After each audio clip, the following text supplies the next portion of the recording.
മത്തായിയുടെ സുവിശേഷം 5-ാം അധ്യായത്തിൽ 17 മുതലുള്ള വചനം, സുവിശേഷ ഭാഗ്യങ്ങൾക്ക് ശേഷം ഈശോ ഈ ദൈവനീതിയെക്കുറിച്ച് അത് എങ്ങനെയാണ് അതുവരെ ഫരിസേയരും നിയമജ്ഞരും പ്രഘോഷിച്ചിരുന്ന ഫരിസേയരുടെ നീതി, നിയമവും ശിക്ഷയും എന്ന ആ നീതിയിൽ നിന്നും വ്യത്യസ്തമായ ഒരു നീതിയാണെന്നുള്ളതിൻ്റെ നിർണായകമായ ഒരു വചനമാണത്. അവിടെ ഈശോ അതിനു മുമ്പ് തന്നെ പറയുന്നുണ്ട്. അതായത് 17-ാമത്തെ വചനത്തിൽ പറയുന്നത്, ഞാൻ വന്നിരിക്കുന്നത് നിയമത്തെയോ പ്രവാചകന്മാരെയോ റദ്ദാക്കാനല്ല, അത് പൂർത്തിയാക്കാനാണ്. ഇതാണ് എല്ലാവർക്കും ഉണ്ടാകാവുന്ന ഒരു മിസ്അണ്ടർസ്റ്റാൻഡിങ്. ഈശോയുടെ വർത്തമാനങ്ങളും പ്രവചനങ്ങളും സ്നേഹവും കണ്ടു കഴിഞ്ഞാൽ പറയും, അതായത് ഈശോ പാപികളോടൊപ്പം ഭക്ഷണം കഴിക്കണം, അതൊക്കെ അന്ന് ഭയങ്കര വലിയ തന്മയാണ് അവരെ സംബന്ധിച്ച്. ശാബത്ത് ദിവസം രോഗശാന്തി നടത്തണം, പാപികളുടെ വീട്ടിൽ പോകുന്നു, അവരെ തൊടുന്നു, അവർ വന്ന് കെട്ടിപ്പിടിക്കുന്നു, ഇതൊക്കെ അവരെ സംബന്ധിച്ച് വലിയ തിന്മയാണ്. മാത്രമല്ല, അപ്പോൾ പാപികളോട് കൂട്ടുകൂടുമ്പോൾ മറ്റുള്ളവരുടെ വിചാരം എന്താകാം, അപ്പോൾ ഇവൻ പ്രമാണങ്ങളെ ഒന്നും പാലിക്കേണ്ട എന്നുള്ള ഒരാശയക്കാരനാണ്. ഇപ്പം ഞാനും ഈ പറയണത് കേൾക്കുമ്പോൾ എന്താ ഈ ബ്രദർ പറഞ്ഞു വരുന്നത്, അപ്പം അങ്ങനെയാണെങ്കിൽ പിന്നെ പാപം ചെയ്യാമല്ലോ, എല്ലാവർക്കും ഒരു പ്രശ്നമില്ലല്ലോ, ഇങ്ങനെ ഒരു ധ്വനി തോന്നുന്നുണ്ടല്ലേ? തോന്നുന്നുണ്ടോ ഇല്ലയോ? അത് തന്നെയായിരുന്നു അന്നത്തെയും ധ്വനി. പക്ഷേ അങ്ങനെയല്ല പറയണതിൻ്റെ അർത്ഥം. പ്രമാണങ്ങൾ ചട്ടങ്ങളും അനുസരിക്കുന്നത് കൊണ്ട് ഒരുവനും നീതിമാനാവുന്നില്ല എന്നുള്ളതാണ്. ഈശോ പറയുകയാണ്, ഞാൻ വന്നിരിക്കുന്നത് പ്രമാണങ്ങളെ റദ്ദാക്കാനല്ല.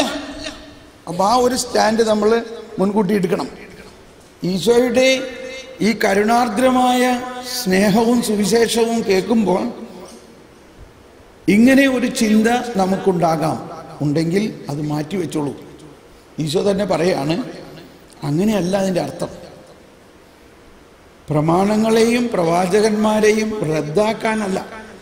എന്നിട്ട് ഒന്നും കൂടി തറപ്പിച്ച് പറയാണ്, ഞാൻ വീണ്ടും പറയുന്നു, ആകാശവും ഭൂമിയും കടന്നു പോകുവോളം ഈ നിയമത്തിൻ്റെ വള്ളിയോ പുള്ളിയോ വരെ മാറ്റില്ല. അത്രയ്ക്ക് കണിശമായി പറയുകയാണ്. നിയമം തന്നത് ദൈവം തന്നെയാണ്. പക്ഷെ നിയമത്തിന്റെ ഉദ്ദേശം എന്തായിരുന്നു എന്നതാണ് മനസ്സിലാക്കേണ്ടത്. നിയമത്തെ റദ്ദാക്കാനല്ല ഇപ്പൊ ഈശോ വന്നിരിക്കുന്നത്. പക്ഷെ ആ നിയമം അനുസരിച്ച് ഒരു മനുഷ്യനും കൃപയിലൂടെ അല്ലാതെ ജീവിക്കാൻ സാധ്യമല്ല. അപ്പൊ മത്തായിയിൽ ഇങ്ങനെ പറയുമ്പോൾ അതിന് പാരലായിട്ട് യോഹന്നാനിൽ പറയുന്നത് ഇങ്ങനെയാണ്, നിയമം മോശ വഴി വന്നു. യോഹന്നാൻ 1:16. മത്തായി വിടരുത്. നിയമം മോശ വഴി വന്നു, പിന്നെ അടുത്തത് എന്താ? കൃപയും സത്യവുമാകട്ടെ യേശു വഴി വന്നു. അത് ആരംഭിക്കുന്നത് ഇങ്ങനെയാണ്, അവന്റെ പൂർണ്ണതയിൽ നാം എല്ലാം കൃപയ്ക്കുമേൽ കൃപ സ്വീകരിച്ചിരിക്കുന്നു. ആരുടെ പൂർണ്ണതയിൽ? ക്രിസ്തുവിന്റെ പൂർണ്ണത. ക്രിസ്തുവിന്റെ പൂർണ്ണതയിൽ എന്ന് പറഞ്ഞാൽ യേശുക്രിസ്തുവിനെ കുറിച്ചുള്ള അനുഭവത്തിന്റെ പൂർണ്ണതയിൽ, യേശുക്രിസ്തുവിനെ കുറിച്ചുള്ള അറിവിന്റെ പൂർണ്ണതയിൽ, യേശുവിനെ സ്വന്തമാക്കിയവരെ, യേശുവിനെ സ്വന്തമാക്കിയ പൂർണ്ണ അനുഭവം വരുമ്പോൾ അവന്റെ പൂർണ്ണതയിൽ നാം എല്ലാം കൃപ. എന്താണ് കൃപ? ദൈവീകത. ഒന്നെല്ലാവരും കാണിച്ച്, എന്താ കൃപ? ദൈവീകത മാനുഷികതയിൽ ലയിക്കുന്നു. അതാണ് കൃപ. ഇപ്പൊ ഉദാഹരണത്തിന് നിങ്ങൾ കുമ്പസാരിക്കാൻ പോയി. കുമ്പസാരിക്കുന്നതിന് മുമ്പുണ്ടായിരുന്ന അവസ്ഥ ഇതാണ്. കൃപ പകുതിയേ ഉള്ളൂ, ബാക്കിയുള്ള ഭാഗത്ത് എന്താണ്? പാപമാണ്. എന്ത് സംഭവിച്ചു കുമ്പസാരത്തിൽ? ഈ പാപം എന്ത് സംഭവിച്ചു കുമ്പസാരത്തിൽ? കുമ്പസാരം എന്താണ്? കൂദാശയാണ്. കൂദാശയിൽ എന്ത് സംഭവിക്കുന്നു? കൂദാശ എന്നാൽ എന്താകുന്നു? അദൃശ്യമായ ദൈവകൃപയുടെ ദൃശ്യമായ അടയാളമാണ് കൂദാശ. അപ്പൊ ആ കൂദാശയിൽ നമുക്ക് എന്ത് ലഭിച്ചു? കൂദാശയിൽ നമുക്ക് കൃപ ലഭിച്ചു. ഇതാ കുമ്പസാരം ആരംഭിച്ചു.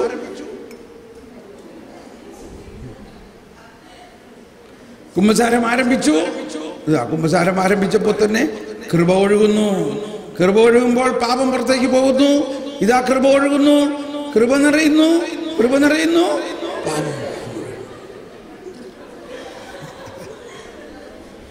പാപം മുഴുവനും പോയി. ഇങ്ങനെ കൃപ നിറയുന്ന കരുണാസമ്പന്നനായ ദൈവം പാപകരമായ നമ്മളുടെ ജീവിതത്തിലേക്ക് തൻ്റെ കൃപാവരം ഒഴുക്കിക്കൊണ്ട് ആ വെള്ളവും വീഞ്ഞും കുർബാനയിൽ ഒന്നാകുന്ന പോലെ നമ്മളെ തൻ്റെ ജീവിതവുമായിട്ട് ഒന്നാക്കിയിരിക്കുന്നു. അതാണ് ദൈവനീതി. അതാണ് ദൈവനീതി.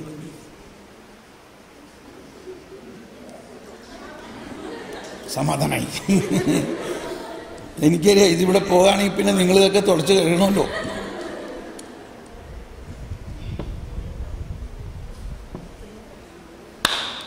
അപ്പോൾ ഈശോ പറയുന്നത് പ്രമാണങ്ങൾ അനുസരിക്കുന്നതിലൂടെ അല്ല കൃപ കിട്ടുന്നത്. എളുപ്പം മനസ്സിലായോ? കൃപ കിട്ടുന്നത് നമ്മുടെ പ്രവൃത്തിയിലൂടെ അല്ല. കൃപ കിട്ടുന്നത് ആരുടെ പ്രവൃത്തിയിലൂടെയാണ്? ദൈവത്തിൻ്റെ പ്രവൃത്തിയിലൂടെയാണ്. അത് സൗജന്യമായ ഒരു ദാനമാണ്. അതിനുവേണ്ടി അത് സൗജന്യമാണെങ്കിലും അത് ഫ്രീ ആണെങ്കിലും അതിനൊരു കോസ്റ്റും നമുക്കില്ലെങ്കിലും അതിനുവേണ്ടി ഈശോ വളരെയധികം വില കൊടുത്തു. എന്ത് വില കൊടുത്തു? എന്ത് വില കൊടുത്തപ്പോഴാണ് നമുക്ക് കൃപ കിട്ടിയത്? തൻ്റെ ജീവന്റെ വില കൊടുത്തിട്ട് വാങ്ങിയതാണ് ആ കൃപ. അതാണ്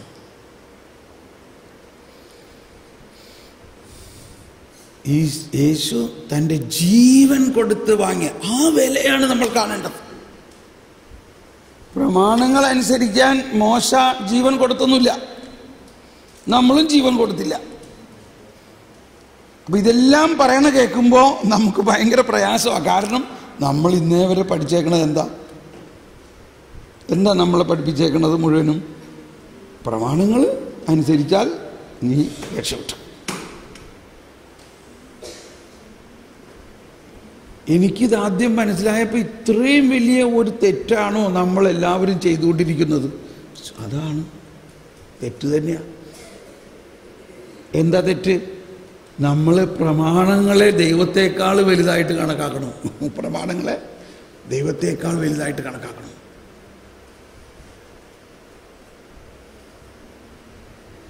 ആ 10 പ്രമാണങ്ങളെയും പൂർത്തീകരിക്കാൻ ഒറ്റ പ്രമാണം മതി.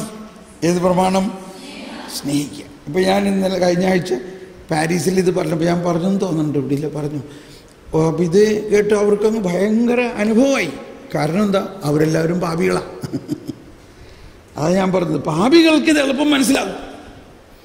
ഞാൻ പറഞ്ഞില്ലേ, ക്യാൻസറിന് മരുന്ന് വന്നാൽ ആർക്കായി സന്തോഷം? ക്യാൻസർ രോഗികൾക്ക്. ക്യാൻസർ ഉണ്ട്, പക്ഷെ അറിഞ്ഞൂടാ, അവർക്ക് വല്ല സന്തോഷം ഉണ്ടാവുമോ? എന്ന മാതിരിയായിരുന്നു നിയമജ്ഞരും ഫരിസേയരും. അവരുടെ നെറ്റിപ്പട്ടങ്ങൾക്ക് വീതി കൂട്ടിയും അവരുടെ തൊങ്ങലുകൾക്ക് നീളം കൂട്ടിയും പൊതുസ്ഥലത്ത് ഇങ്ങനെ വലിയ ആളുകളായിട്ട് ഇങ്ങനെ നടക്കണു. ഞങ്ങളെല്ലാം വിശുദ്ധരാണ്, ഞങ്ങൾ നീതീകരിക്കപ്പെട്ടവരാണ്, മറ്റവരൊക്കെ പാപികൾ. അവൻ പാപികളുടെ കൂട്ടുകൂട്ടും. പക്ഷെ അവൻ്റെ പാപത്തെ ആ അർത്ഥത്തിലാണ് അവിടെ പറയുന്നത്. വെള്ളയടിച്ച കുഴിമാടങ്ങൾ എന്നൊക്കെ പറയണത് നമ്മളത് കേൾക്കുമ്പോൾ ഭയങ്കര പ്രയാസമാണ്. പക്ഷെ അതിൻ്റെ സാരാംശം എന്താ? അവരുടെ ഉള്ളിൻ്റെ ഉള്ളിൽ പാപമുണ്ടെന്ന് അവർ തന്നെ അറിയുന്നില്ല. പുറമേ അവർ, അതുകൊണ്ടാണ് ഈ കപടനാട്യം എന്നുള്ള വാക്ക് അവിടെ ഉപയോഗിക്കുന്നത്. അതായത് ഒരു ഡബിൾ പേഴ്സണാലിറ്റിയാണ്. പുറമേ അവർ അടിപൊളി, നല്ല വസ്ത്രം, നല്ല. അപ്പം ഈ നെറ്റിപ്പട്ടങ്ങൾക്ക് വീതി കൂട്ടി എന്നൊക്കെ പറയുന്നതിൻ്റെ അർത്ഥം എന്താണെന്നറിയോ? നെറ്റിപ്പട്ടം എന്ന് പറഞ്ഞാൽ എന്താ ഒരു സാധനം അല്ലേ? ഈ ബാഗിൽ ഒരു ബാറ്ററി ഉണ്ട്, ബാറ്ററി ഈ ബാഗിൽ, ആ ബാഗ് ഇങ്ങോട്ട്. നെറ്റിപ്പട്ടം എന്ന് പറഞ്ഞാൽ നമ്മൾക്ക് മലയാളത്തിൽ നെറ്റിപ്പട്ടം എന്ന് പറഞ്ഞാൽ ഉടനെ മനസ്സിലാകണം എന്താ? ആനയുടെ നെറ്റിപ്പട്ടം അല്ലേ? അല്ലല്ല, അത് ബാഗ് എടുത്തോ. നെറ്റിപ്പട്ടം, അതാണ് ഞാൻ പറഞ്ഞില്ലേ, നമ്മളുടെ ഭാഷയിൽ ഇത് വായിക്കുമ്പോൾ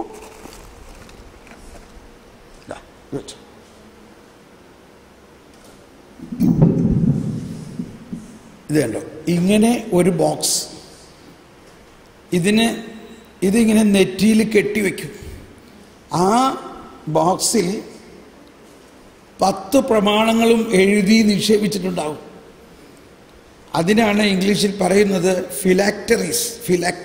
PHY ഫിലാക്ടറീസ്. അത് ഫിലാക്ടറീസ് എന്ന് യൂട്യൂബിൽ അടിച്ചു നോക്കിയാൽ അല്ലെങ്കിൽ വെബിൽ അടിച്ചു നോക്കിയാൽ കാണാൻ പറ്റും അതിൻ്റെ പടമൊക്കെ. അപ്പോൾ ഇസ്രായേലിൽ പോയുള്ളവർ കാണാം, വളരെ ഓർത്തഡോക്സ് ജ്യൂസ് ഈ ഫിലാക്ടറീസ് കെട്ടിയിട്ടാണ് നടക്കുക. അതാണ് നെറ്റിപ്പട്ടം എന്ന് പറയുന്നത്. ഈ ഫിലാക്ടറീസിൻ്റെ അകത്ത് തോറ 10 പ്രമാണങ്ങളും എഴുതി അകത്ത് വെച്ചിട്ടുണ്ട്. കാരണം മോശ പറഞ്ഞിട്ടുണ്ട്, ഇത് നിങ്ങളുടെ തലയിലുണ്ടാകണം, ഇത് നിങ്ങളുടെ ഹൃദയത്തിലുണ്ടാകണം, ഇത് നിങ്ങളുടെ കയ്യിൽ കെട്ടണമെന്നൊക്കെ. അതൊക്കെ അവർ ചെയ്യണ്ട്. എങ്ങനെ ചെയ്യണു? അതിൻ്റെ അക്ഷരാർത്ഥത്തിൽ അത് അനുസരിച്ച് ജീവിക്കാൻ അവർക്ക് സാധിക്കുന്നില്ല. അതാണ് പറയുന്നത്, അവരുടെ നെറ്റിപ്പട്ടങ്ങൾക്ക്. അപ്പോൾ ചിലർക്ക് വലിയ നീളത്തിലുള്ള ഫിലാക്ടറീസ് ആയിരിക്കും. അവരുടെ നെറ്റിപ്പട്ടങ്ങൾക്ക് വീതി കൂട്ടിയും അവരുടെ തൊങ്ങലുകൾക്ക് നീളം കൂട്ടി. തൊങ്ങൽ എന്ന് പറയുന്നത് അച്ഛന്മാരിടുന്ന ഈ സ്റ്റോൾ പോലെ തന്നെ അതിലും ചെറുതായിട്ട് പല വർണ്ണങ്ങൾ കൊണ്ടുള്ള നൂലുകളുള്ള ഒരു സ്റ്റോളാണ്. അതിൻ്റെ അർത്ഥം 10 പ്രമാണങ്ങൾ എപ്പോഴും നിങ്ങൾ ധരിച്ചിരിക്കണം എന്നുള്ളതാണ്. അത് ഓർമ്മിപ്പിക്കാനാണ്. അപ്പോൾ അത് നീളമുള്ള സ്റ്റോൾ ഇടും. ഈ ഷർട്ടിൻ്റെ അല്ലെങ്കിൽ അവരുടെ ലോഹയുടെ അകത്ത് ഇതുണ്ടാവും. അതാണ് തൊങ്ങലുകൾ. അപ്പം അതെല്ലാം അവരെ ഓർമ്മിപ്പിക്കുന്നത് പ്രമാണങ്ങൾ ആകണം. പ്രമാണങ്ങൾ തെറ്റിയാൽ അപകടം. അതുകൊണ്ടാണ് അപ്പോൾ അങ്ങനെ അവർ ജീവിതം രാവ് മുതൽ രാവ് വരെ കണിശമായി പ്രമാണങ്ങളെ മാത്രം ദൈവത്തെക്കാൾ ഉപരി നോക്കി അതിനെ അനുസരിക്കുക എന്ന് ആണെങ്കിലും അവർക്കതനുസരിക്കാൻ പറ്റുന്നില്ല. ഈശോ തന്നെ പറയുന്നുണ്ട്, നിങ്ങൾ മോശയുടെ പ്രമാണങ്ങൾ അനുസരിക്കണം എന്നാണെങ്കിലും നിങ്ങളത് അനുസരിക്കുന്നില്ല. നമ്മൾ ഇത്രയും നാളായിട്ട് അനുസരിക്കാൻ പറ്റുന്നുണ്ടോ? പറയും. ഈ പ്രമാണങ്ങൾ അനുസരിക്കാൻ പറ്റുന്നുണ്ടോ? പറ്റുന്നുണ്ടെങ്കിൽ പിന്നെ കുമ്പസാരിക്കേണ്ട ആവശ്യമില്ലോ അല്ലേ? എന്തുകൊണ്ട് പറ്റുന്നില്ല? പ്രമാണങ്ങളുടെ തന്നെ വരവ് പാപത്തെക്കുറിച്ചൊരു ബോധ്യമുണ്ടാക്കാൻ വേണ്ടിയാണ്. എന്നാൽ പ്രമാണങ്ങൾ അനുസരിക്കുന്നത് എങ്ങനെയാണ്? കൃപയിലൂടെയാണ്. കൃപ നമ്മളിൽ നിറഞ്ഞു കഴിഞ്ഞ് നമ്മളൊരു പുതിയ സൃഷ്ടിയായി കഴിയുമ്പോൾ ഈ പ്രമാണങ്ങൾ താനെ നമ്മുടെ ജീവിതത്തിൽ അനുസരിക്കപ്പെടുന്നതായിട്ട് നമുക്ക് തോന്നും. പ്രമാണങ്ങൾ ഒന്നും ലംഘിക്കാൻ പറ്റുന്നില്ല. നമ്മുടെ ജീവിതം വളരെ വിശുദ്ധമായൊരു ജീവിതമായി മാറ്റി. ആര് മാറ്റി? പരിശുദ്ധാത്മാവും ഈശോ മിശിഹായും. അപ്പം എന്ത് സംഭവിക്കുന്നു? അതാണ് അവൻ്റെ പൂർണ്ണതയിൽ നാം എല്ലാം കൃപയ്ക്ക് മേൽ കൃപ സ്വീകരിച്ചിരിക്കുന്നു. അങ്ങനെ നമ്മൾ പുതിയ സൃഷ്ടിയായി മാറിക്കഴിഞ്ഞ് ദൈവികമായ പുണ്യങ്ങൾ കൊണ്ട് നിറഞ്ഞു കഴിയുമ്പോൾ നമ്മൾ ആരെ പോലെയായി? മാതാവിനെ പോലെയായി. എന്താ മാതാവിൻ്റെ അവസ്ഥ? കൃപ നിറഞ്ഞവൾ. ഇത് മാതാവ് വല്ലതും ചെയ്തിട്ടാണോ കൃപ നിറഞ്ഞത്? എങ്ങനെയാ മാതാവ് കൃപ നിറഞ്ഞത്? മാതാവിൻ്റെ നിഷ്കളങ്ക ഗർഭാഗമം, അതായത് മാതാവ് ശിശുവായിരുന്നപ്പോൾ തന്നെ ദൈവത്തിൻ്റെ കൃപ കൊണ്ട് നിറഞ്ഞു. കൃപ നിറഞ്ഞപ്പോ ഇപ്പൊ നമ്മൾ കണ്ടില്ലേ, ആ വ്യക്തിക്ക് പാപം ചെയ്യാൻ പറ്റില്ല. പാപം ചെയ്യാൻ പറ്റില്ലാത്ത ഒരവസ്ഥ വന്നപ്പോ പ്രമാണങ്ങളെല്ലാം പൂർത്തിയായോ? പ്രമാണങ്ങൾ പൂർത്തിയായോ? അതാണ് ക്രിസ്തീയ ജീവിതം. അപ്പൊ മാതാവിന്റെ കഴിവുകൊണ്ടാണോ മാതാവിന് കൃപ കിട്ടിയത്? ശ്രദ്ധിക്കുക, അല്ല.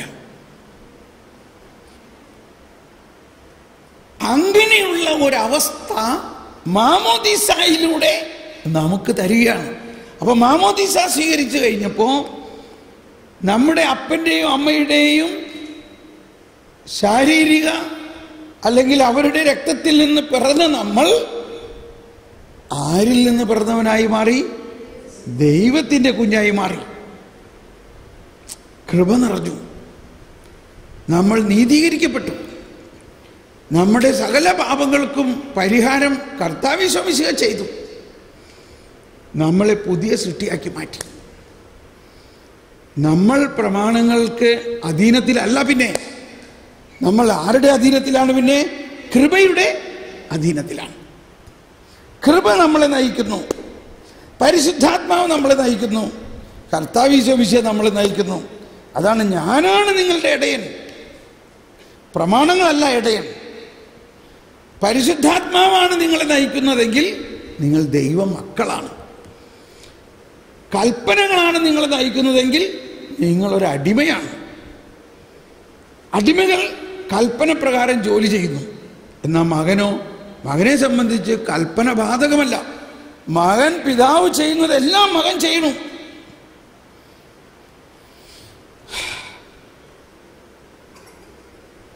ഇപ്പൊ പറഞ്ഞു മനസ്സിലായോ? ഇത് കർത്താവിൻ്റെ പ്രവൃത്തിയാണിത്, നമ്മുടെ ദൃഷ്ടിയിൽ വിസ്മയാവഹമായിരിക്കുന്നു.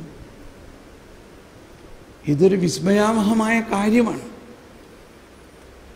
കൊച്ചുത്രേസ്യ പറഞ്ഞില്ലേ, എനിക്ക് എത്രയാണ് അത് 1886 ഡിസംബർ മാസം 25-ാം തീയതി അന്ന് എൻ്റെ ഉള്ളിലേക്ക് ദൈവത്തിൻ്റെ കൃപ നിറഞ്ഞു വന്നു. ഞാൻ വേറൊരു വ്യക്തിയായിട്ട് മാറി. അതുകൊണ്ടാണ് ആളങ്ങനെ ആയത്. അത് കൊച്ചുത്രേസ്യയുടെ പ്രവർത്തനമാണോ? ആരുടെ പ്രവർത്തനമാണ്? കൃപയുടെ പ്രവർത്തനമാണ്. അതുപോലെയുള്ള കൃപ നമ്മളെല്ലാവർക്കും കിട്ടിയിട്ടുണ്ട്. ഇനി നമ്മൾ ഇപ്പൊ മനസ്സിലായി ഇത് ഇത്രയും പറഞ്ഞത് എന്തിനാണ്? ഈശോ പറഞ്ഞു, ഞാൻ പ്രമാണങ്ങളെ റദ്ദാക്കാനല്ല വന്നത്, അവയെ പൂർത്തിയാക്കാനാണ് എന്നതിൻ്റെ അർത്ഥം ഇപ്പൊ മനസ്സിലായോ? പ്രമാണങ്ങളെ പൂർത്തിയാക്കുന്നത് എങ്ങനെയാണ്? കൃപയിലൂടെയാണ്. അപ്പൊ കൃപ നമ്മളിൽ നിറഞ്ഞിരിക്കുന്ന അവസ്ഥയിൽ നമുക്ക് പാപത്തെക്കുറിച്ചോ പാപവാസനകളോ ഒന്നും ഉണ്ടാകുന്നേയില്ല. എന്തുകൊണ്ട്? ദൈവികത നമ്മളിൽ നിറഞ്ഞു നിൽക്കുന്നു. അതുകൊണ്ടാണ് കൃപ നഷ്ടപ്പെടാതെ സൂക്ഷിക്കാൻ വേണ്ടിയാണ് എല്ലാ ദിവസവും നമ്മൾ പ്രത്യേക സമയത്തിൽ പ്രത്യേക രീതിയിൽ പ്രാർത്ഥിക്കണമെന്നത് കാനോൻ എന്ന് പറഞ്ഞ നിയമമാണ് കോൺഗ്രിഗേഷനെ സംബന്ധിച്ച്. എന്തിനാ? ഒരു ദിവസം പ്രാർത്ഥിച്ചില്ലെങ്കിൽ അതിൻ്റെ ഗുണം അന്നറിയാം, ഇല്ലേ? പിറ്റേ ദിവസം കുമ്പസാരിക്കേണ്ടി വരും. എന്തുകൊണ്ട്? അന്നേക്ക് ആവശ്യമുള്ള കൃപ നമുക്ക് കിട്ടിയില്ല. അതുകൊണ്ട് നമ്മൾ പരസ്നേഹത്തിന് വിരുദ്ധമായിട്ടോ മറ്റു തരത്തിലുള്ള ചിന്തകളിലോ പാപം ചെയ്തെന്ന് വരും. പക്ഷേ നമ്മൾ കൃപയുടെ കീഴിലാണെങ്കിൽ, കൃപ നമ്മളിൽ നിറഞ്ഞു നിൽക്കുന്ന അവസ്ഥയിലാണെങ്കിൽ, വീണ്ടും ജനിക്കുന്ന ഒരനുഭവത്തിലാണെങ്കിൽ, പഴയതെല്ലാം പിഴുതു മാറ്റപ്പെട്ട പുതിയ സൃഷ്ടിയുടെ അനുഭവത്തിലാണെങ്കിൽ നമുക്ക് പാപം ചെയ്യാൻ പറ്റില്ല. അങ്ങനെ പാപം ചെയ്യാൻ പറ്റാത്ത ഒരവസ്ഥയാണ് കർത്താവ് നമുക്ക് തരുന്നത്. പാപം ചെയ്യാൻ പറ്റാത്ത അവസ്ഥ. അപ്പൊ അങ്ങനെ ഒരു അവസ്ഥ നമുക്ക് കിട്ടിക്കഴിഞ്ഞാൽ പിന്നെ കൽപ്പനകൾക്ക് നമ്മളുമായിട്ടൊരു ബന്ധമില്ല. കൽപ്പനയുണ്ട്, പക്ഷേ നമ്മൾക്ക് അതുമായിട്ട് യാതൊരു ബന്ധം തോന്നുന്നില്ല. നമ്മൾ ആരുമായിട്ടാണ് ബന്ധം? ഈശോയുടെ കരുണാദ്രമായ സ്നേഹം നമ്മളിലൂടെ ഒഴുകാൻ തുടങ്ങണം. ഇനി ഈശോ പറയുന്നത് ഇതാണ്.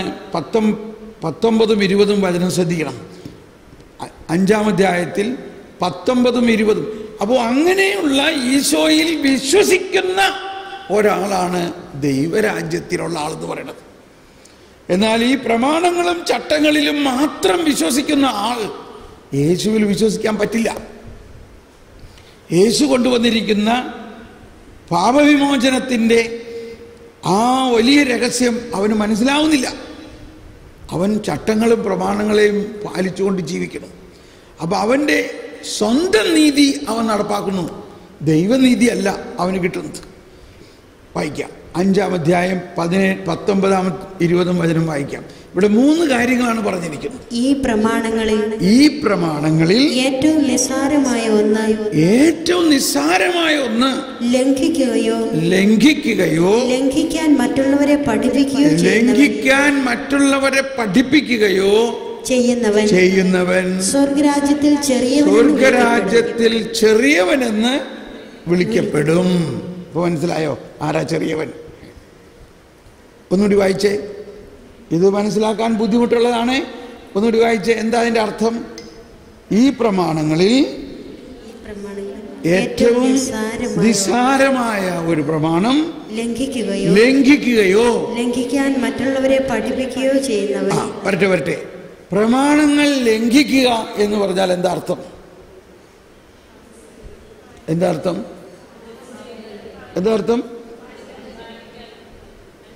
പാലിക്കാതിരിക്കുക. പാപം ചെയ്തു എന്നല്ലേ? എന്താ പാപം എന്ന് പറഞ്ഞാൽ എന്താണ്? പ്രമാണങ്ങളുടെ ലംഘനമാണ്. എന്താണ് പാപം? പ്രമാണങ്ങളുടെ ലംഘനമാണ് പാപം. അപ്പൊ അങ്ങനെ ഒരുവൻ ഒരു ചെറിയ പ്രമാണം ലംഘിച്ചോളൂ. വേറെ കേട്ടിട്ട് ചെറുത് ലംഘിച്ചാലും വലുത് ലംഘിച്ചാലും ലംഘിച്ചു ഇല്ലേ? അപ്പൊ അതിലൊരു ചെറിയ പ്രമാണം ലംഘിച്ചു അവൻ, അതായത് അവൻ പാപം ചെയ്തു. ഇനി അത് മാത്രമല്ല, അത് ലംഘിക്കാൻ മറ്റുള്ളവരെ പഠിപ്പിക്കുകയും ചെയ്യാൻ. അവൻ സ്വർഗരാജ്യത്തിൽ ആരായിരിക്കും? ചെറിയവനായിരിക്കും. ഇവിടെ ഒളിഞ്ഞിരിക്കുന്ന ഒരു രഹസ്യം എന്താ? അവൻ ദൈവരാജ്യത്തിലാണ്. കണ്ടോ? അവൻ ദൈവരാജ്യത്തിലാണ്. അവൻ ദൈവരാജ്യത്തിൽ കയറി. എന്തുകൊണ്ട് കയറി? ദൈവരാജ്യത്തിൽ ചെറിയവനാണ്. അപ്പൊ അവൻ ദൈവരാജ്യത്തിൻ്റെ അകത്ത് കയറിയോ? ദൈവരാജ്യത്തിൻ്റെ അകത്ത് കയറിയോ? കയറി. എന്തുകൊണ്ട് കയറി? എന്തുകൊണ്ട്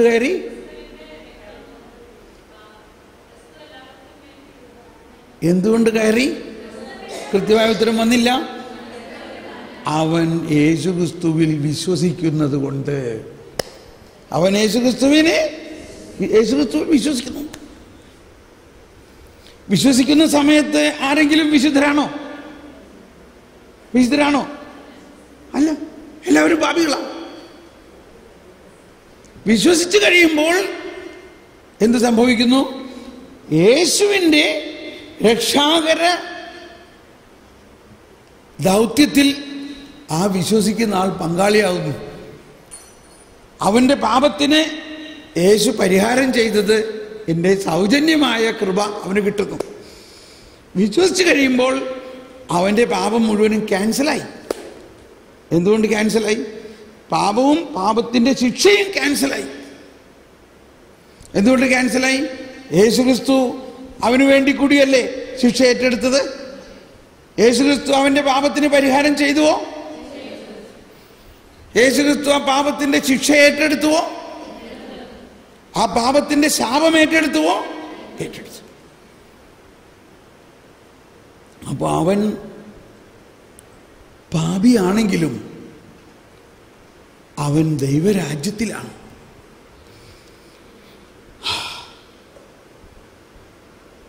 അവിടെയാണ് മനസ്സിലാക്കേണ്ടത്, ദൈവരാജ്യം ആർക്കുള്ളതാ? പാപികൾക്കുള്ളതാ.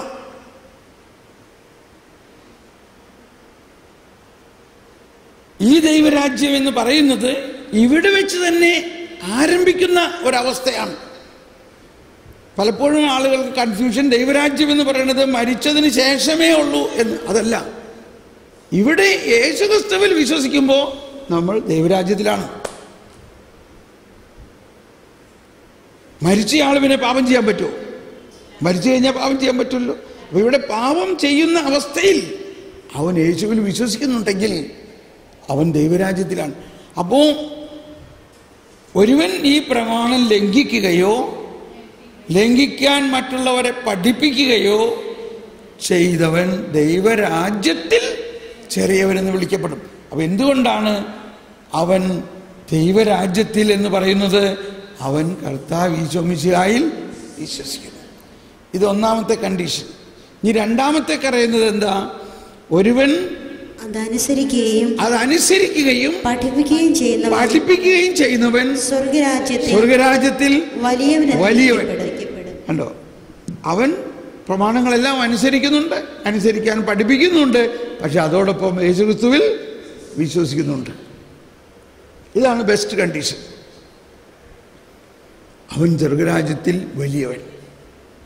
പക്ഷേ ഒരു പ്രാവശ്യം സ്വർഗരാജ്യത്തിലായി കഴിഞ്ഞാൽ പിന്നെ അവിടെ വലിയവനും ചെറിയവനും സ്വർഗരാജ്യത്തിലായി കഴിഞ്ഞാൽ പിന്നെ അവിടെ വലിയവരെല്ലാം ചെറിയവരൊപ്പം കാത്തുവസിക്കുന്നു, മൃതരെല്ലാരും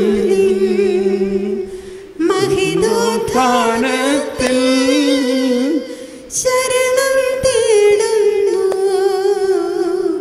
ഉദ്ധിതരായിടുവാൻ. ഇനി ഈ രണ്ട് കാര്യവും പറഞ്ഞത് മൂന്നാമത്തെ കാര്യത്തെ പഠിപ്പിക്കാൻ വേണ്ടിയാ. മൂന്നാമത്തേത് എന്താ? 20-ാമത്തെ വചനം വായിക്കാം.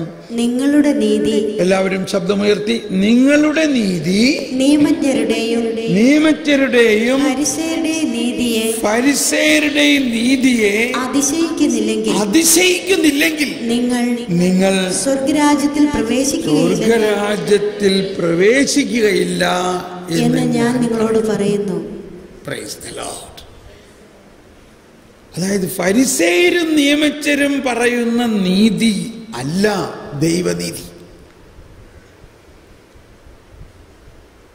ദൈവരാജ്യത്തിന്റെ നീതി എന്ന് പറയുന്നത് ഫരിസേയരും നിയമജ്ഞരും പറയുന്ന നീതി അല്ല.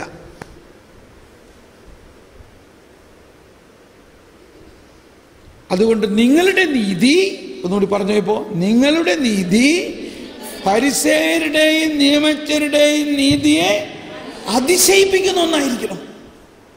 അവർക്ക് ഭയങ്കര അതിശയമാണ്. എന്താ അതിശയം? യേശു പാപിയുടെ വീട്ടിൽ പോകുന്നു, ആ പാപി യേശുവിനെ തൊടുന്നു, ആ പാപിയുടെ പാപം യേശു ക്ഷമിക്കുന്നു. അപ്പോൾ ഫരിസേയരും നിയമജ്ഞരുടെയും നീതി അനുസരിച്ച് ക്ഷമിക്കുക എന്നത് നിയമത്തിലില്ല. ഏത്? നമ്മളുടെ കോടതിയും വക്കീലും ഒക്കെ പോലെ. പോലീസ്, കോടതി, വക്കീല്. പോലീസ് കള്ളനെ പിടിച്ചു, അറസ്റ്റ് ചെയ്തു, അവന് ക്ഷമിക്കാനൊരു അവകാശമില്ല. അവൻ കോടതിയിൽ ഹാജരാക്കുന്നു, നിയമജ്ഞന്മാരെല്ലാം വന്നു, വക്കീലന്മാരെല്ലാം വന്നു, അവർ വാദിക്കുന്നു. എന്തിനാ വാദിക്കുന്നത്? പഠിക്കുന്നതെല്ലാം ശിക്ഷ, ഏത് ശിക്ഷയാണ് ഇവന് കൊടുക്കേണ്ടതെന്നുള്ളതാണ്. അവിടെ ആ നിയമജ്ഞന് ക്ഷമിക്കാനുള്ള അവകാശമുണ്ടോ? ഇന്ത്യൻ പീനൽ കോഡ് അനുസരിച്ച് ക്ഷമിക്കാനും കരുണ കാണിക്കാനും ഒരാൾക്ക് മാത്രമേ അവകാശമുള്ളൂ, അല്ലെങ്കിൽ നിയമമുള്ളൂ. അതാരാ? പ്രസിഡന്റിന് മാത്രമാണ്. അപ്പോൾ ഒരു കൊലപാതകം ചെയ്തു, അവനെ കീഴ്ക്കോടതി തൂക്കിക്കൊല്ലാൻ വിധിച്ചു. അവൻ അപ്പീൽ പോയി, വർഷങ്ങൾ അപ്പീൽ ഫൈറ്റ് ചെയ്തു, മേൽക്കോടതിയും വിധിച്ച് തൂക്കിക്കൊല്ലാൻ. അപ്പോഴേക്ക് 5 വർഷം കഴിഞ്ഞു. അത് കഴിഞ്ഞ് അവൻ സുപ്രീം കോടതി പോയി, സുപ്രീം കോടതിയും വിധിച്ചു ഇവനെ തൂക്കിക്കൊല്ലാൻ. ഇനി അവൻ എന്ത് ചെയ്യും? അവൻ ദയായാചനയ്ക്ക് പെറ്റീഷൻ കൊടുത്തു പ്രസിഡന്റിൻ്റെ അടുത്ത്. ആ ദയായാചന പാസ്സാക്കുന്നതിനും ചില നിയമങ്ങളുണ്ട്. അവൻ്റെ പെറ്റീഷൻ ഇതായിരുന്നു: എൻ്റെ തെറ്റ് ഞാൻ സമ്മതിക്കണം, ഞാൻ തെറ്റ് ചെയ്തു, പക്ഷേ എൻ്റെ ഭാര്യയും മക്കളെയും വേണ്ടി, അവരുടെ ഭാവിയെ പ്രതി എന്നെ കൊല്ലരുത്, എന്നോട് കരുണ കാണിക്കണം. അപ്പം അവൻ തെറ്റ് ചെയ്തതിന് അവൻ്റെ ശിക്ഷ കിട്ടണം. എന്നിരുന്നാലും അവനോട് ദയ കാണിച്ച് അവനെ വെറുതെ വിട്ടു. എന്നാൽ നമ്മുടെ ദൈവനീതി എന്ന് പറയുന്നത് ആ തെറ്റ് ചെയ്തവൻ്റെ തെറ്റും അതിൻ്റെ ശിക്ഷയും മറ്റൊരാൾ ഏറ്റെടുത്തിരിക്കുന്നു. കർത്താവ് ഈശോ മിശിഹ അത് ഏറ്റെടുത്തുകൊണ്ട് ഈ തെറ്റ് ചെയ്ത ആളെ വെറുതെ വിടുന്നു. ഇത് കേട്ടിട്ടുണ്ടോ എവിടെയെങ്കിലും? അതുകൊണ്ടാണത് മനസ്സിലാക്കാൻ പറ്റാത്തത്. അപ്പോൾ ഫരിസേയര് തെറ്റ് ചെയ്ത ആളെ അന്വേഷിച്ച് കണ്ടുപിടിച്ച് അവനെ കൊല്ലുന്ന തരത്തിൽ ശിക്ഷിക്കുന്നു. എന്നാൽ ദൈവനീതി തെറ്റ് ചെയ്ത ആളെ അന്വേഷിച്ച് കണ്ടുപിടിച്ച് അവൻ്റെ തെറ്റ് ഏറ്റെടുത്ത് അതിന് പരിഹാരം ചെയ്ത് അവനെ സ്വതന്ത്രനാക്കി വിടുന്നു.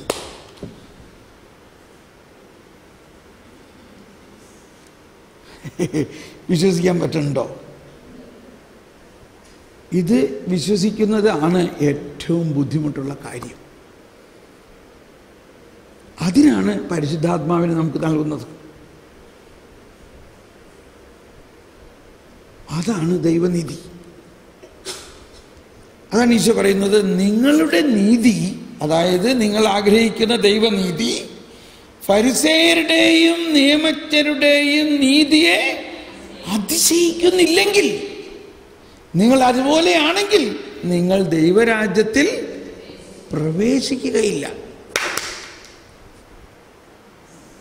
ഉറങ്ങണവരെ ഉണരുക. ഉച്ചയ്ക്ക് ശേഷം ഉറങ്ങുക സാധാരണ.